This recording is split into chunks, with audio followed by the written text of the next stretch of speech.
All right, let's talk about our phones for a minute. Today, we're diving into a new system that's trying to completely rethink how we secure our digital lives, and it all starts with that little device in your pocket. This is a big idea that could totally change how we relate to our own technology, so let's get right into it. So think about this for a second. This is pretty much the central question of phone security today, isn't it?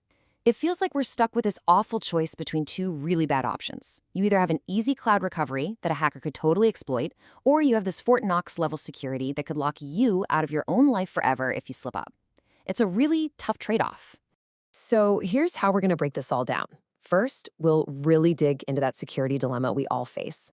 Then we'll introduce this new solution, this smart gatekeeper, and the two digital keys that make it all work. We'll look at the super strict rules that make the backup system safe, and then we'll zoom out and talk about what this could all mean for digital ownership. You know how it is right now. If you lose your phone or forget your password, everything usually comes down to your email account. And yeah, that's convenient, but it's also a massive single point of failure.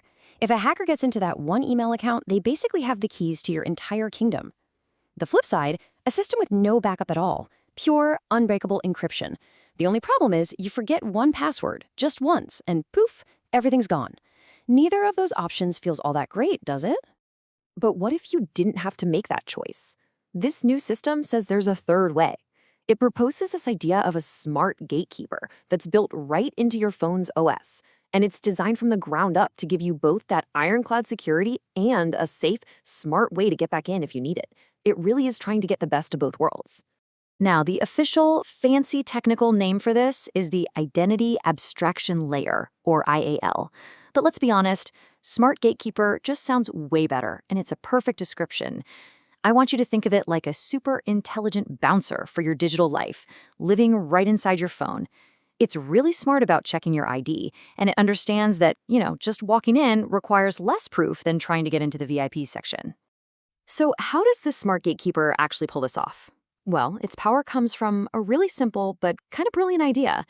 It gives every user two completely separate digital keys. This is the absolute core concept that makes the whole system tick. It separates your everyday access from your emergency-only backup. And you can see right away there's a really clear pecking order here. Your master key is your true digital self. It's physically stored on a secure chip in your phone, and it has the final say on everything. It is you, as far as the phone is concerned. Then you have the backup key. It's tied to your email, yeah, but look at its authority. Limited. It's not an equal partner. It's a subordinate. It's only there for emergencies, and it has to play by some very strict rules. Setting all this up is a one-time thing. Your phone literally forges this unique master key and then locks the secret part of it away in its secure hardware where no one can touch it. Then you link your email as that limited backup, and for those who want the ultimate proof of ownership, you can even create what's basically a digital notary stamp on a public blockchain, a permanent, unchangeable record that proves you are you. Okay, I know what you might be thinking. Hold on, if there's an email backup key, isn't that just the same security hole we started with? And that's a totally fair question. But this is where the genius of the system comes in. It's all built on a set of unbreakable rules that are designed to prevent that exact problem from ever happening. It all boils down to this one fundamental principle: a strict hierarchy of authority. The backup key can never, ever, ever overrule the master key. Think of it this way. The backup key can't just kick down the front door. It can only knock politely and ask for help, and it's the smart gatekeeper inside that decides whether to even answer.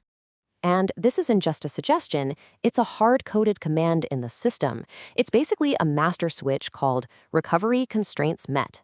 This is a non-negotiable rule. That backup key is completely and utterly useless unless a whole bunch of specific conditions are proven to be true. So, let's look at what those conditions are. These rules build up all these layers of defense. Somebody trying to brute force their way in with too many failed attempts, the system just locks them down automatically.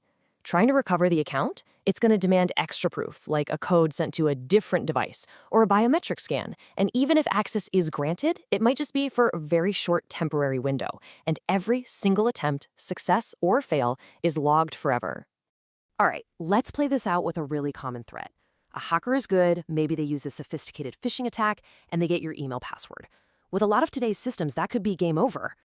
But with this system, the attack just hits a brick wall. The smart gatekeeper sees the recovery attempt coming from that compromised email, but it doesn't panic. It just follows its rules. It says, okay, fine, but now I need extra proof, like a biometric scan or a one-time code from another device you own. The hacker doesn't have that, and so the attempt is blocked, and it gets locked.